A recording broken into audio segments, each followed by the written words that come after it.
guys, so here's a review I never thought I'd be doing again after last season, but I actually decided to go back.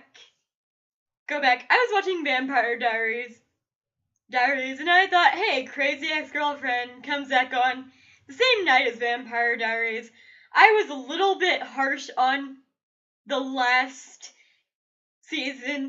episode of season one, because I'm not a Josh Chan fan by any means, but I'm really glad that I decided to give Crazy Ex-Girlfriend another chance, because I really did enjoy it as a whole, as a series, and there was nothing really wrong with the series, and I really loved this episode I'm about to review, because it was honestly a pretty dang good episode, and it was actually more thoroughly enjoyable than the Vampire Diaries, to be honest.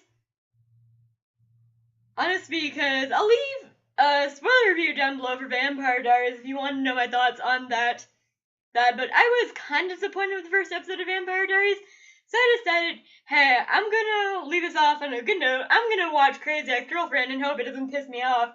And to my surprise, it actually did. It actually really, like I said, and was one of my major problems it fixed during this episode, and I really admire that they fixed it because, you can't have that kind of huge secret come out without any consequences, and there was a lot of consequences for Rebecca's actions in the last episode, in this episode, which I really enjoyed, honestly, and I didn't even mind the Josh and Rebecca scenes in this one, actually, I'm not really one for cutesy-wootsy couples, but they don't make my gag reflex want to throw up at the moment, so I'm just gonna leave it at that. Gonna watch the rest of the season, see how it goes. I got my eggnog, and I got my notes for Crazy Ex-Girlfriend, Season 2, Episode 1, so without further ado, let's get started.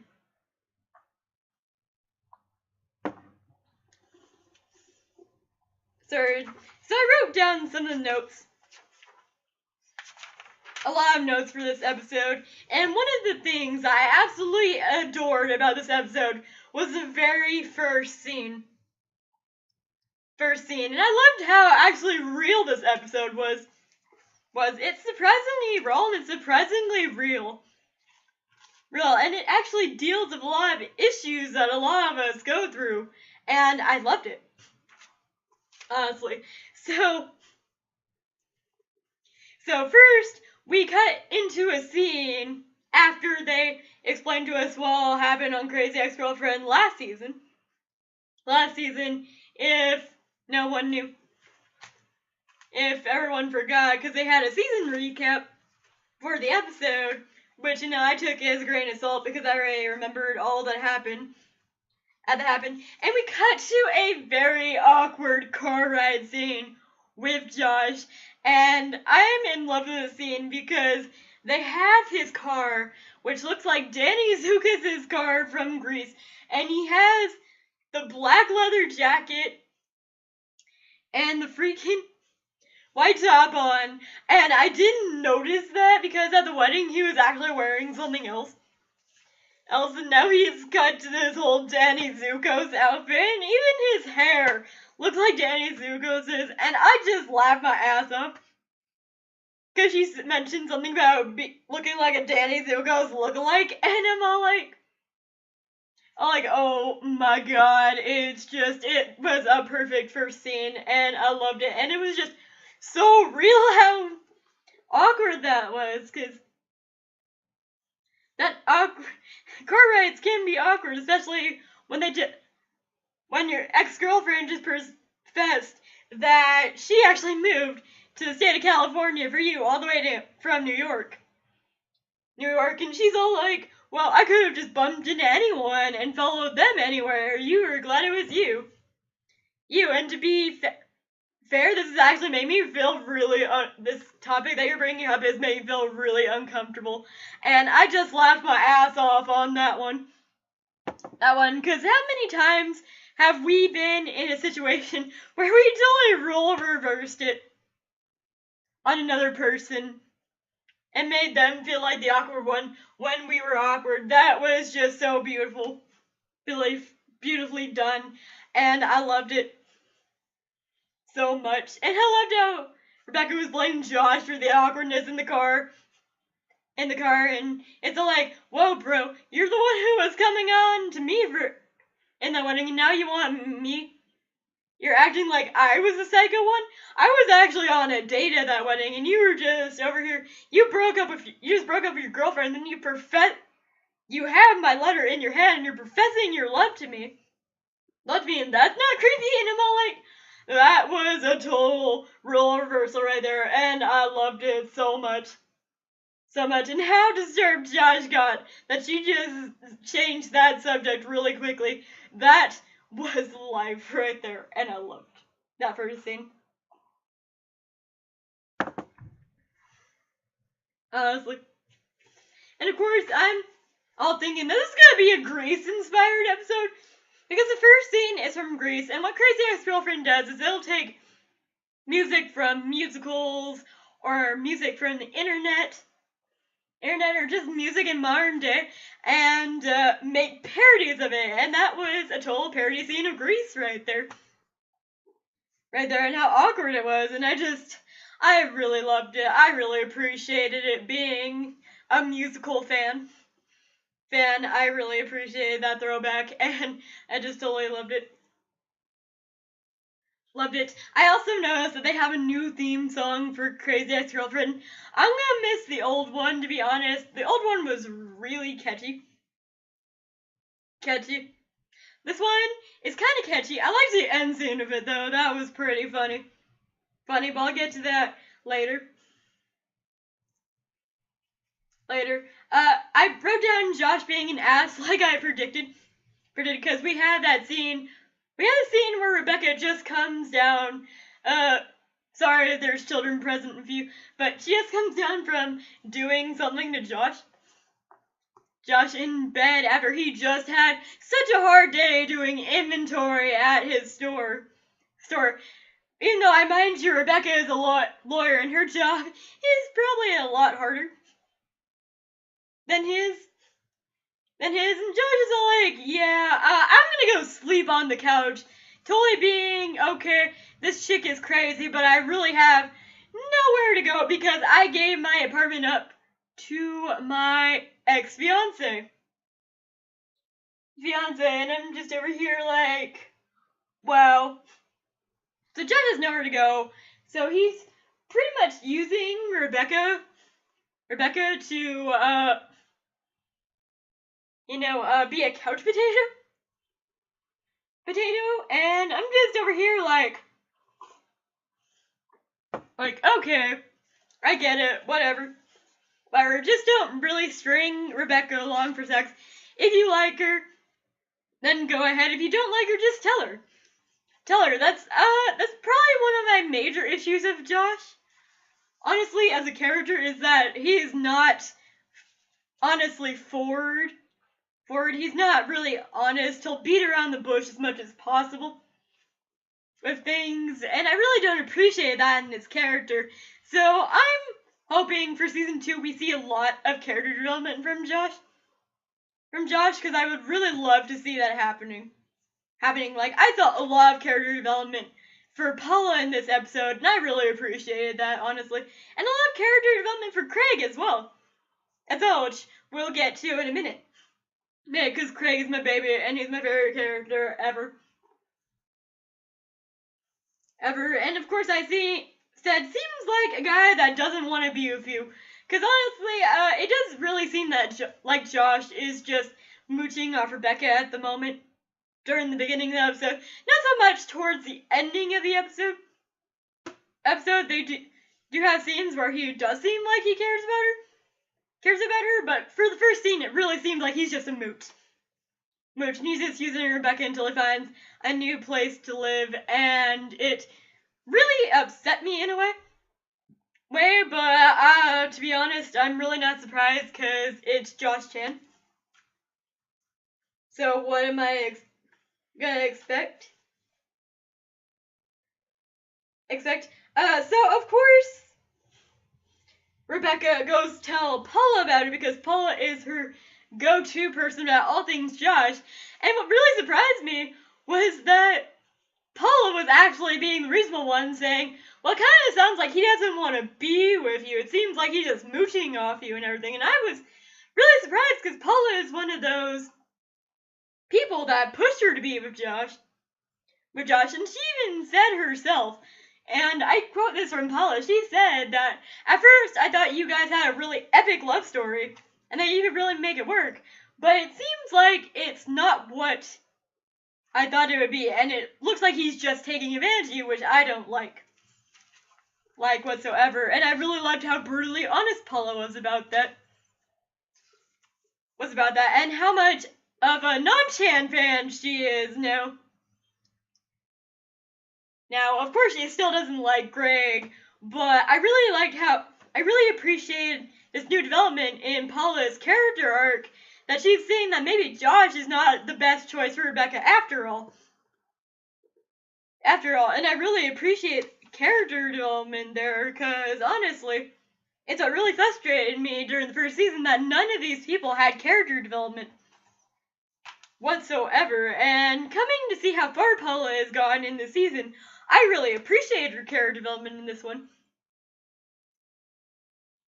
There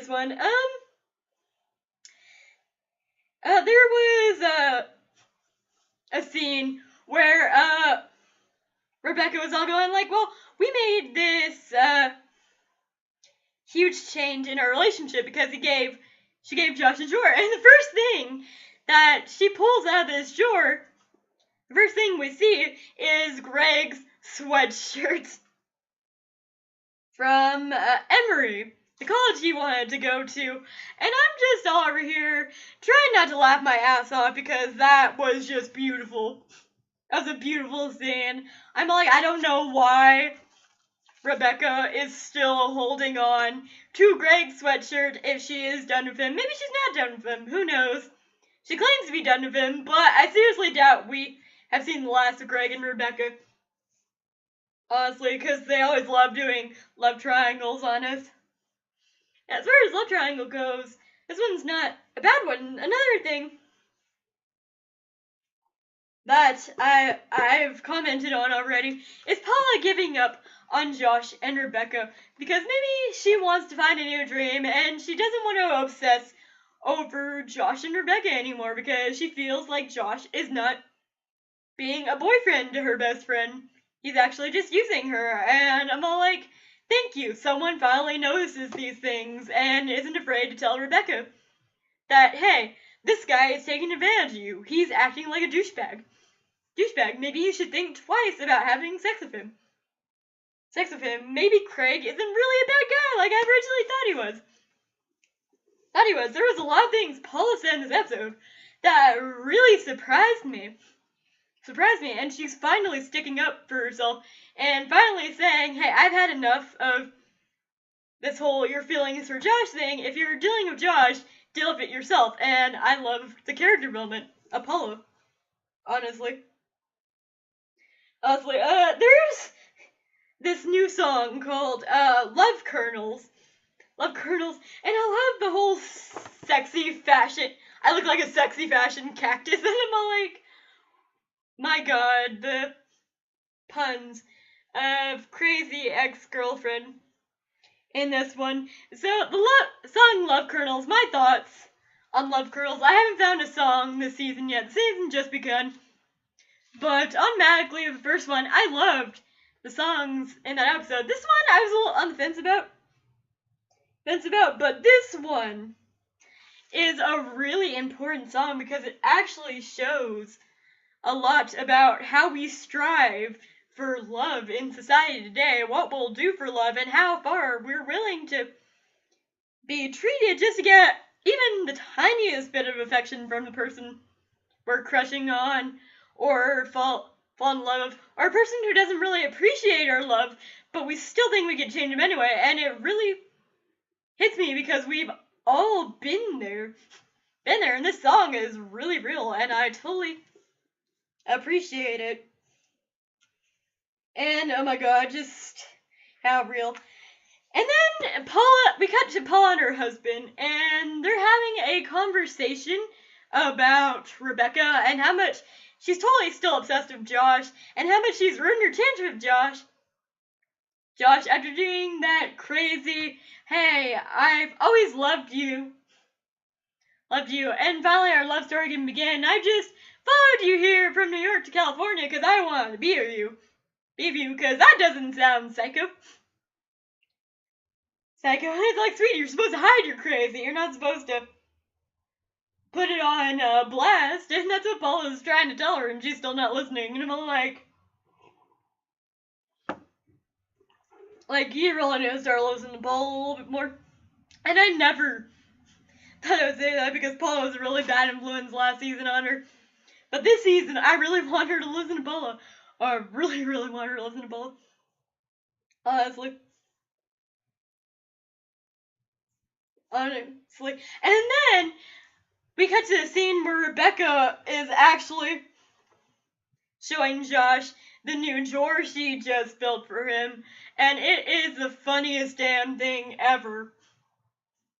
Honestly, she opens the drawer, and this song that goes I don't know what song it is. She mentioned the name a couple times, so I didn't really write it down. I know it's from a video game, actually. It's a theme song to a video game. It's all like like, and it plays that, and it's a drawer, and it has like little tiny USB cables for everything he needs to charge, and it has a whole system where you can put your socks here, you can put your underwear here, you can put your shirts right here, and then it's just like a diagram of where he could put things while playing a song. And she actually has a song that she created for the drawer, and it's absolutely hilarious. I can't think of it off the top of my head, but I remember just bursting out laughing during this whole drawer scene. And then she's like, oh, is that just your drawer? I'm thinking about doing it to every drawer, especially since I'm thinking about having a brawl drawer for bras that are too small for my boobs. And he's like, what? It's like, she's like, bras I could give to people because, I'm on birth control, and that makes my boobs grow bigger, and it's really funny. It was really funny. I thought that was hilarious. Her boob drawer. Hashtag boob drawer. Boob drawer, and it's like birth control, it made me grow. Birth control and boobs don't mix. They make them grow bigger and bigger, and I'm like, oh my god, the struggle is really real with that.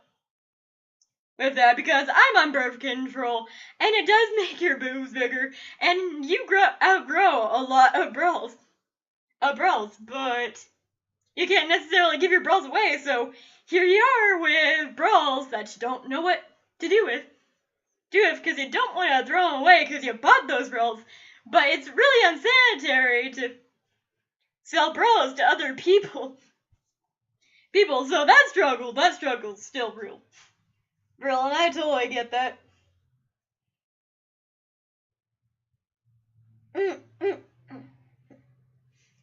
There. Okay, and there was a lot of things that I noticed that they mentioned Amazon Prime twice in this, 2 or 3 times in this episode, and I'm like, funded by Amazon Prime, hashtag spawns. I am actually, and it's really funny because I'm actually a member of Amazon Prime, so I totally get the 2-day relief of 2-day shipping like they do, and I'm all like, oh, Amazon Prime. Totally into that. I would totally sponsor that. Hashtag sponsor. Just kidding.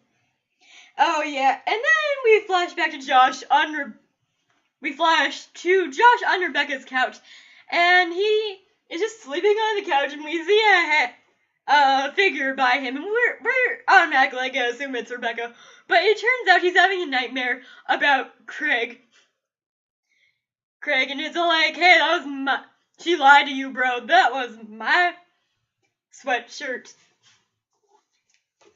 in there, and, you know, you're having sex with my girlfriend because, you know, we never really broke up because, you know, that's morally wrong, bro, and you're fucking my girlfriend, and I'm all like, oh my god, that dream was life, and I loved it. It was so funny, especially Josh's reaction to it. I gotta pack it up as fast as I can, and you need to find Craig and tell him that we're together and break up with him, or else I can't be with you, because it's morally wrong. Wrong. Every single way. So now we go on this mission to find Craig, who everyone assumes is with his mother, who is supposedly having plastic surgery. So Rebecca gets in her mind to call Greg's mother, say something about her plastic surgery, and go, oh, you don't know who I am, I'm the girl your son had sex with. And he's like, what do you mean Greg hasn't been there? And she just hangs up, and well, that's a really rather rude thing to call someone. Cause I'm like, oh my god, life. Just life right there. So Greg is missing, and she's trying to check for him all over, and nobody's giving his location. No, not Heather, not his boss, not the little boy who usually hangs around the bar. No one's giving his location, so Rebecca has this somewhat bright yet stupid idea to go to Greg's dad's house. And of course, Greg's dad is very hostile towards Rebecca. Rebecca saying, I know your type. I know you're not in it for my son. I know you're just messing around with his head and you're hiding it with quirkiness, like most girls do. And I'm like, damn, Greg's dad really is not taking Rebecca's bullshit. And I appreciated that. Like, if I had a child and someone was, like, stringing them along like Rebecca does Greg, I wouldn't like her either. And then it turns out Greg is actually with his dad, and he's going through some stuff that he doesn't want people to know about, which is why he's hiding with his dad. And I still love Greg and his dad's relationship. It is like one of the most stable relationships on Crazy Ex-Girlfriend ever, and I really love it. I wish all character relationships were like that.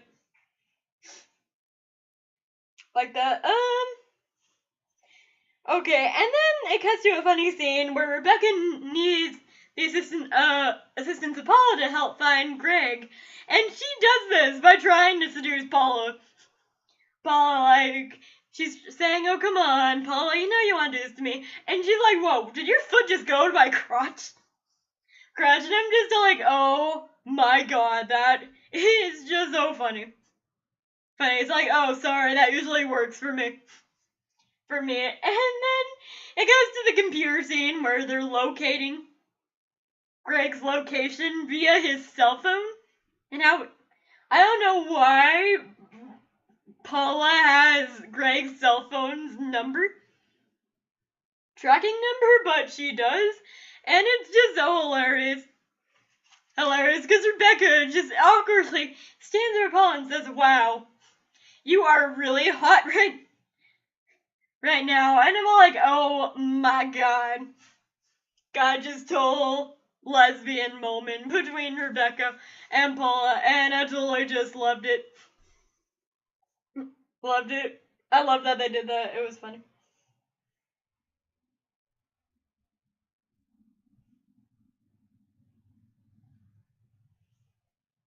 Something about affection, I don't remember.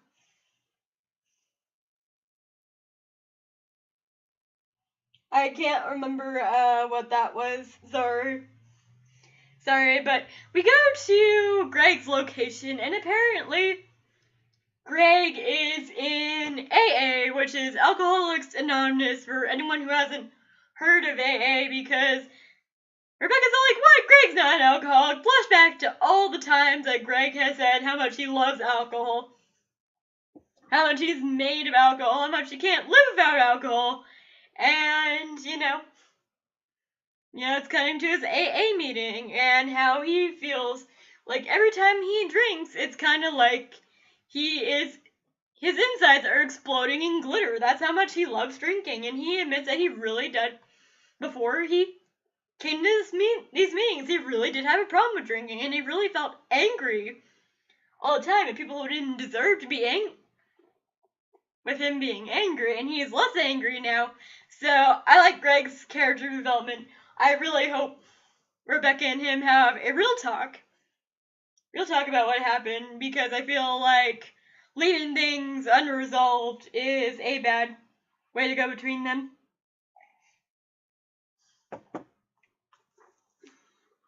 And then, of course, Paula finally decides she's done with these Josh and Rebecca and Craig shenanigans, and she only wants to be Rebecca's friend, so she makes Rebecca sign a contract saying that she won't get involved, and she's all like, really, do you think I have a problem? And then something about Rebecca saying, do you not trust me? And then Paula says, no, I trust you, sweetie, it's just that I don't trust myself, which is a major part about addiction, and I love how there was an underlining hint about how hard any addiction could be for people here. So I really liked that. Of course, there was this song, because Josh comes back to Rebecca's, because now he's moving, he's trying to move out of her house, find another place. He's moving back in with his parents because it's just not working out. He needs space, he needs time to think, he needs time to wind, and they jumped in this a little too quickly, and they need to tell Craig, and they have all these unresolved issues, but they still have sexual tension. So, of course, we have the song called We Really Shouldn't Have Sex Right Now, and it's just so awkward, but it's so awkward, it's hilarious, because we've all had these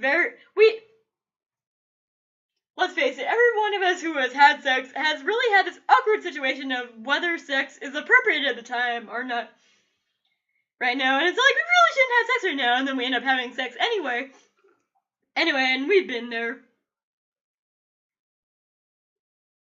Yeah. And I really like how everyone's trying to make their life a little better in this episode, and I really liked how this episode was conducted, and I really like how it's structured. And it's a really good episode, and I'm really glad I gave this a chance again.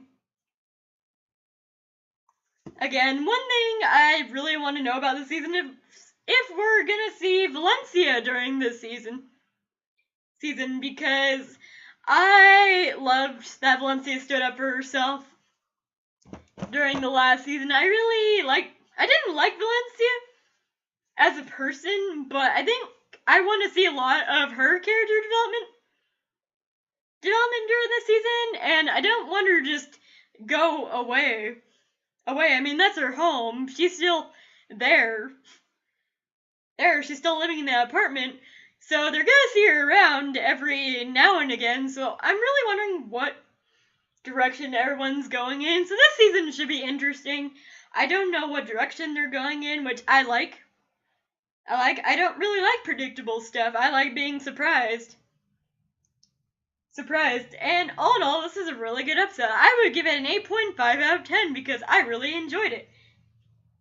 The only reason I didn't give it a higher ranking is because I wanted more songs, because that's the charm of Crazy Ex-Girlfriend, is the music. I really enjoy the music.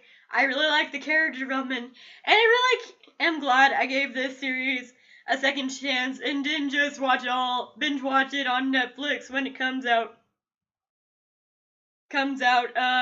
next October, because it's gonna come out next October, let's face it. Face It. So, Crazy Ex-Girlfriend, Season 2, Episode 1. What are your thoughts on it, and what do you hope on this season? Comment down below and let me know, and I will see you next Saturday. Bye!